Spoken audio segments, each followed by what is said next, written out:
Siyabingelela sinamukele ekhaya lapho sichaza khona amaphupho. Namuhla ke sizobheka izincazelo ngokuphupha amasi.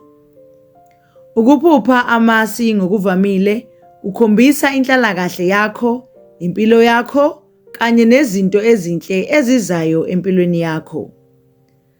Amasi ephusheni angasho ukuthi kukhona ukuthula, injabulo noma ukuvikelwa empilweni yakho. Kungaba uphawu lwezibusiso noma okuthile okuzokwenza uzizwe ujabule futhi uphumelele. Uma uphupha amasi ebonakala engcolile noma engabukeki kahle, lokhu kungachaza ukuthi kungenzeka kube nezinkinga empilweni yakho ezidinga ukunakekelwa, noma izinto ezingakuhambeli kahle ezizodinga ukunakwa nokulungiswa.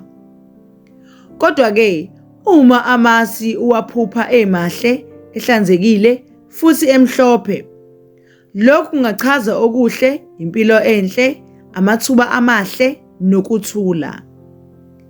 Leli phupho lingabuye libonise ubuhlobo bakho nabanye, ukuba mnene, ukunakekela abanye noma ubudlelwane okanye ukuxhumana okuhle.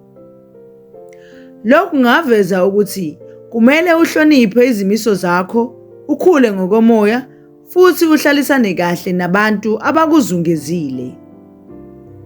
Ngamafuphi, ukuphupha amasi kungaveza injabulo, inhlalakahle kanye nempilo enhle.